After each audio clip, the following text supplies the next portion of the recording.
Hello friends, welcome back to my channel Learn with Shruti. I am again back with my new videos. So आज हम पढ़ने वाले हैं problem set 1 जो कि है मैथ्स का 9th क्लास का और MS बोर्ड से हम इस सिलेबस को ले रहे हैं. ठीक है, तो हमारा फर्स्ट चैप्टर ऑलमोस्ट कंप्लीट हो गया था. हमने जो भी प्रैक्टिस सेट थे सारे सॉल्व कर लिए थे, सिर्फ प्रॉब्लम सेट हमारा रहा था. तो देखते हैं प्रॉब्लम सेट क्या है. तो इसका क्वेश्चन नंबर 1 है, choose the correct alternative answer for the following questions. तो अब क्वेश्चन क्या है, देखिए चूज द करेक्ट कर रहे हैं हमको, मतलब जो एक ऑप्शन सही है वो वाला ऑप्शन हमें चूज करना है. If m is equal to 135 n is equal to 246 then m intersection n हमको बताना है.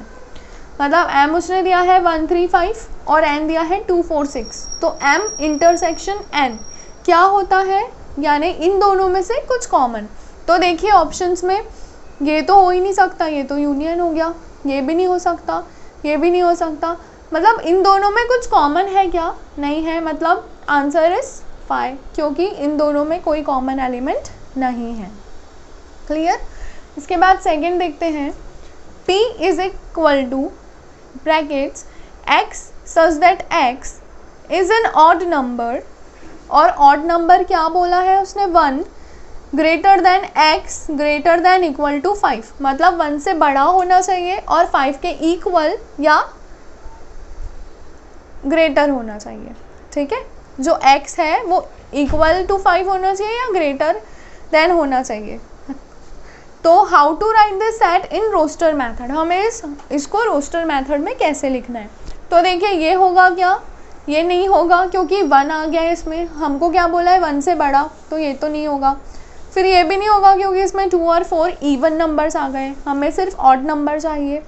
1 और 3 भी नहीं होगा क्योंकि 1 भी नहीं चाहिए. तो option is 3 5, option is 3 and 5, then this is the correct answer. Third देखते हैं, p is equal to brackets 1 2 and so on up to 10. What type of set P is, मतलब P कौन से टाइप का सेट है. तो यहाँ पर दिया है एम्प्टी सेट, तो एम्प्टी सेट तो होगा ही नहीं क्योंकि इसमें कुछ नंबर्स है, कुछ एलिमेंट्स है. इनफाइनाइट सेट भी नहीं होगा, क्यों नहीं होगा, क्योंकि ये 10 तक ख़त्म हो जा रहा है. अगर ये सो ऑन चलता जाता तो हम कह सकते थे कि इनफाइनाइट है. ठीक है, तो क्या कहलाएगा, ये फाइनाइट सेट कहलाएगा, है ना. तो फाइनाइट सेट मतलब ये डी ऑप्शन तो कुछ काम का ही नहीं रहा. ठीक है, अब देखते हैं फोर्थ क्वेश्चन. तो फोर्थ पॉइंट है हमारा, if m union n is equal to 1 2 3 4 5 6 and 1 m is equal to 1 2 and 4, तो हमें क्या बताना है, then which of the following set is n. हमें बताना है कि n क्या होगा इसमें से. अब देखिए यूनियन कहाँ है, मतलब m और n दोनों के एलिमेंट्स मिलाकर ये एलिमेंट्स कहलाएंगे 1 2 3 4 5 6. तो अब उसमें से 1 2 और 4 तो आ गया, 1 आ गया, 2 आ गया और 4 आ गया, मतलब 3 5 6 चाहिए और 1 2 4 में से कोई एक एलिमेंट भी चाहिए, तब जाके ही वो यूनियन कहलाएगा, है ना. तो देखिए 1 2 3 आएगा क्या, नहीं.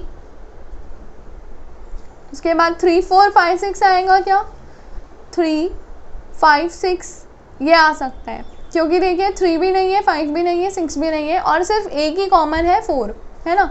2 5 6 आएगा क्या, 2 5 6 ये भी नहीं आएगा. 4 5 6 ये भी नहीं आएगा क्योंकि इन दोनों में 3 नहीं है, है ना. तो ऑप्शन कौन सा करेक्ट है, बी वाला, यानी कि 3 4 5 6, this is the right answer. आप फिफ्थ देखते हैं, if p is a subset of m, ये सिंबल क्या रिप्रेजेंट करता है, सबसेट. मतलब p अगर m का सबसेट है, then which of the following set is p intersection p union m. मतलब अगर p m का सबसेट भी है और p और p यूनियन m का इंटरसेक्शन भी p है, तो इसमें से आंसर क्या होगा. बहुत ही इजी क्वेश्चन है ये, तो आंसर क्या होगा, p itself क्यों होगा, because the set of the points of intersection देखिए इसे हम एक एग्जांपल से समझते हैं। मान लीजिए कि m हमारे पास है 1 2 3 4 5, ठीक है, और p हमारे पास है 1 2 एंड 5, ठीक है। तो p यूनियन m क्या होगा? तो अब देखिए इसको हम बोल सकते हैं कि ये जो p है ये m का सबसेट है, क्योंकि जितने एलिमेंट्स p में है वही सारे एलिमेंट्स m में भी है, तो ये कंडीशन तो सेटिस्फाई करती है, ठीक है। अब p यूनियन m यानी कि इन दोनों का यूनियन और इसका इंटरसेक्शन, तो वो इटसेल्फ क्या कहलाएगा? p कहलाएगा। क्लियर हुआ ये? तो now let's come to the next question. Next question देखते हैं हमारे पास क्या है।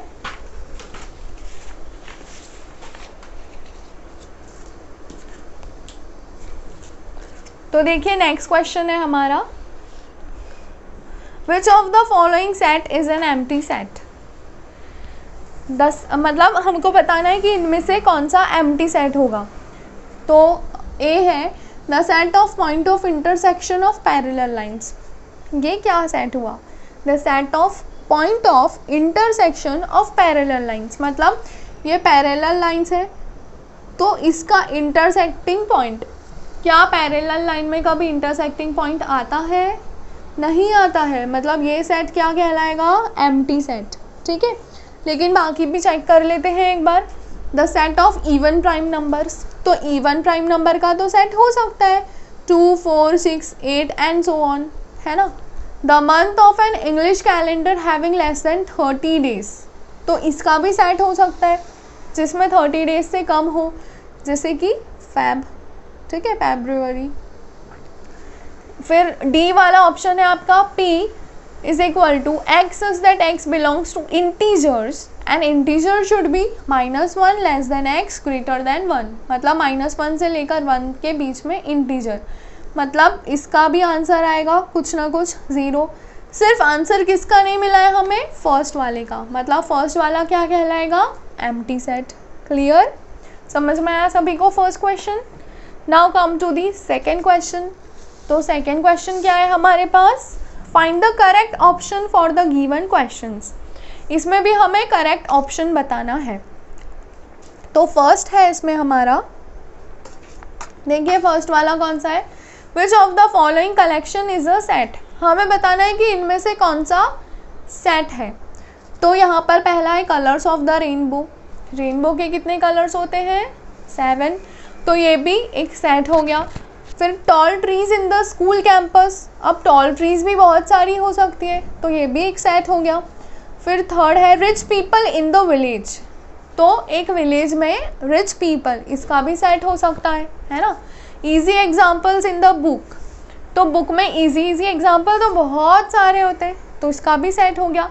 इसका मतलब क्या हुआ कि ये सारी जो टर्म्स है ये रिलेटिव टर्म्स है, ठीक है। तो हम चारों ऑप्शंस को कलेक्शन ऑफ अ सेट मान सकते हैं।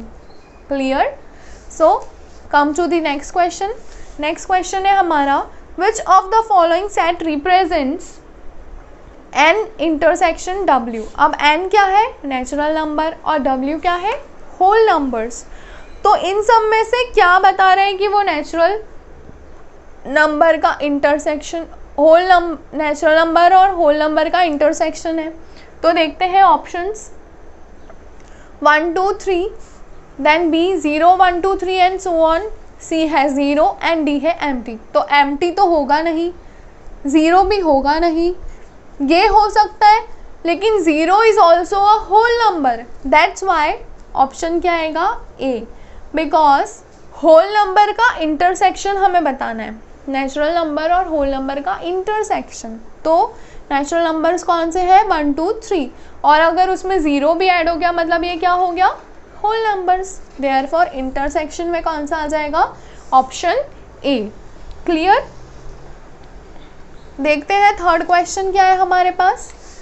P is equal to X such that X is a letter of the word Indian, then which of the following is set P in listing form. ठीक है, हमें बताना है कि इंडियन जो वर्ड है तो इसे हम इस मेथड से किस प्रकार लिखेंगे, कौन सी मेथड से, रोस्टर मेथड से, ठीक है। तो देखिए IND, इसमें A नहीं है तो ये तो नहीं हो पाएगा। फिर INDA, इसमें इंडियन के सारे लेटर्स हैं, सारे एलिमेंट है, तो ये हो सकता है। दूसरा भी चेक कर लेते। देखिए INDIA, अब I 2 बार रिपीट हो गया है तो ये भी नहीं हो सकता, है ना, ये वाला भी नहीं हो सकता। NDA, ये वाला भी नहीं हो सकता क्योंकि इसमें I नहीं है। मतलब कौन सा ऑप्शन करेक्ट है, ऑप्शन B। क्लियर हुआ सभी को। अब देखते हैं नेक्स्ट क्वेश्चन। तो नेक्स्ट क्वेश्चन क्या है हमारे पास,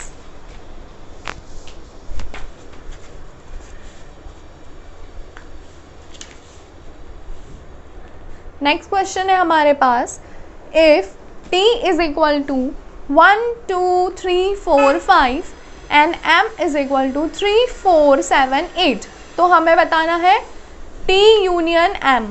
हमें क्या बताना है, T यूनियन M। अब T यूनियन M क्या होगा, जिसमें 1 2 3 4 5 भी हो और 3 4 7 8 भी हो, लेकिन ये एलिमेंट्स रिपीट नहीं होना चाहिए। क्लियर। तो देखिए कौन सा ऑप्शन होगा करेक्ट, 1 2 3 4 5 7 है इसमें लेकिन 8 नहीं है, तो ये तो कैंसिल हो गया। फिर इसमें 1 2 3 7 8 है लेकिन 4 5 नहीं है, तो ये भी कैंसिल हो गया। फिर ये 3 4 है सिर्फ, तो ये भी कैंसिल हो गया। ऑप्शन C 1 2 3 4 5 7 8, इसमें सारे ही एलिमेंट्स हैं, तो ये करेक्ट ऑप्शन है। क्लियर। तो यहाँ पर आपका क्वेश्चन नंबर 1 और क्वेश्चन नंबर 2 कंप्लीट होता है। Now let's come to the question number 3। तो देखिए क्वेश्चन नंबर 3 क्या है, मैं इसे पढ़ लेती हूँ एक बार। Out of 100 persons in a group 72% speak English and 43% speak French. Each one out of 100 persons speak at least one language। ठीक है, क्या बोल रहा है क्वेश्चन में, एक ग्रुप है जिसमें 100 लोग हैं, कितने पर्सन है, 100%। 72% स्पीक इंग्लिश, जो 72% है वो इंग्लिश बोलते हैं यानी अंग्रेजी भाषा का प्रयोग करते हैं। 43% स्पीक फ्रेंच, जो 43 लोग हैं वो क्या बोलते हैं, फ्रेंच बोलते हैं। Each one out of 100% speak at least one language, जो 100 है उनमें से हर कोई एक लैंग्वेज तो बोलता ही है। Then how many speak only English, how many speak only French, how many of them speak both. तो हमें क्या बताना है कि सिर्फ इंग्लिश कौन बोलते हैं, सिर्फ फ्रेंच कौन बोलते हैं और दोनों भाषा कौन बोलते हैं। क्लियर हुआ। तो हम क्या करेंगे, सबसे पहले तो हम लिख लेते हैं कि ई फॉर इंग्लिश बोलने वाले पीपल। ठीक है, तो इधर हम सॉल्यूशन करके लिखेंगे, let E be the set of people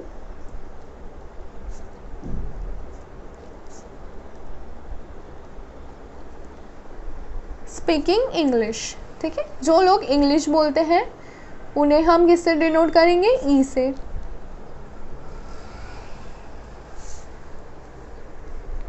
and F B the set of people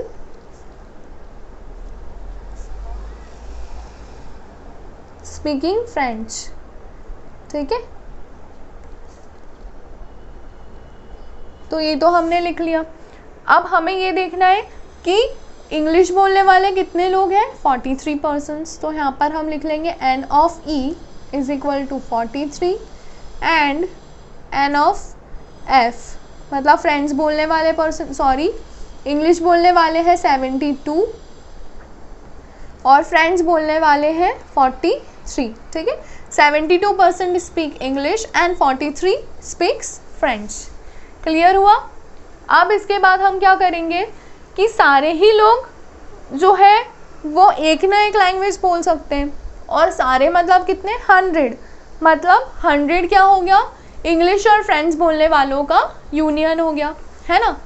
तो हम यहाँ पर लिख लेंगे N of E union F is equal to 100। मतलब जो लोग एक ना एक भाषा तो बोलते ही हैं। अब हमें पता है, वी नो दैट, हमने एक इक्वेशन पढ़ी थी प्रॉब्लम सेट 1.4 के पहले। तो वो इक्वेशन क्या थी? वो इक्वेशन थी कुछ इस प्रकार से, n of E union F is equal to n of E plus n of F minus n of E intersection F। ठीक है, तो इस इक्वेशन से हमें क्या मिल जाएगा? देखिए हमारे पास E यूनियन F है, n ऑफ E भी है, n ऑफ F भी है। दिख रहा है सभी को प्रॉपरली? दिख रहा है प्रॉपरली? तो हमें ये फाइंड आउट करना है, इस इक्वेशन से हमें ये मिल जाएगा। ठीक है, तो ये मिल गया। इसका मतलब क्या हुआ कि 15% ऐसे हो जाएंगे, जो आंसर आएगा ये कॉमन लोग रहेंगे। ठीक है, एक बार सॉल्व करते हैं फिर देखते हैं क्या आंसर आता है। तो यहाँ पर हम क्या लिखेंगे? 100, यहाँ पर हम क्या लिखेंगे? 72 प्लस यहाँ पर हम क्या लिखेंगे? 43 minus n of E intersection F as it is. ठीक है, तो ये कितना हो गया? 100 इज इक्वल टू, ये हो गया 3 + 2 5 एंड 7 + 4 11, तो ये हो गया 115 minus n of E intersection F। तो अब जब हम इसको ट्रांसफ़र करेंगे तो ये माइनस में है तो ये इधर साइड आके प्लस बन जाएगा, तो ये प्लस में हो गया, और ये 115 एज इट इज़ रहेगा, और ये 100 प्लस में है तो इधर आके ये बन जाएगा -100। तो n of E intersection F कितना मिल गया हमें? 15। मतलब 15 क्या मिला हमें? कॉमन पर्सन्स, मतलब जो दोनों भाषा का प्रयोग करते हैं। तो हम यहाँ पर लिख सकते हैं इट मीन्स 15 पीपल या फिर persons speaks both languages, both the languages. ठीक है, मतलब 15 लोग दोनों ही भाषा बोलते हैं। तो अगर हमें सिर्फ फ्रेंच निकालनी हो या हमें सिर्फ इंग्लिश निकालनी हो तो हम क्या करेंगे? n of E minus n of E intersection F। अगर हम ये कर ले तो 72 माइनस 15 कितना मिल गया हमको? 72 माइनस 15, तो ये हो गया 12, 12 माइनस 5 दैट इज़ 7 एंड ये बन जाएगा 6, 6 माइनस 1 दैट इज़ 5। तो ये हमें मिल गया 57। तो 57 पीपल इंग्लिश में बात करते हैं, है ना? The people who speaks only English, कितने लोग हो गए वो? 57। वैसे ही हम क्या करेंगे? n of F minus n of E intersection F, मतलब 43 में से माइनस कर देंगे 15 को, तो हमें कितने मिल जाएंगे? 13 minus 5 8 and 3 minus 1 that is 2, तो ये हमें मिल गए 28। तो the people who speaks only French, वो कितने हो गए? फ्रेंच बोलने वाले 28। ठीक है, तो इसका मतलब हमने तीनों चीज़ें निकाल ली। हमें क्वेश्चन में क्या बोला था कि how many speak only English, तो 57 ओनली इंग्लिश में बात करते हैं, फिर 28 ओनली फ्रेंच में बात करते हैं, और जो दोनों भाषा में बात करते हैं वो कितने हैं? 15 who speaks both, who speaks both language.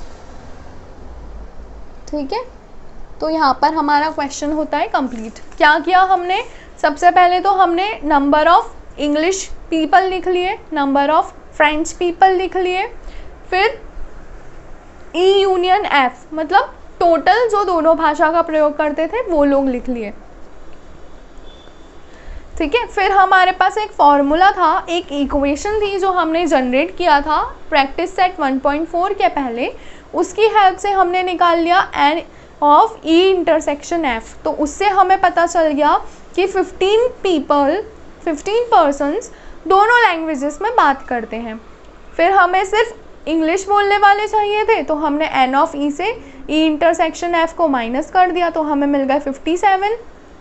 N of F से ई इंटरसेक्शन एफ को माइनस कर दिया, तो हमें मिल गए 28 जो सिर्फ फ्रेंच में बात करते हैं। तो यहाँ पर आपका क्वेश्चन होता है कंप्लीट। हम नेक्स्ट क्वेश्चंस नेक्स्ट लेक्चर में करेंगे। तब तक के लिए bye bye, take care, stay home, stay safe, thank you.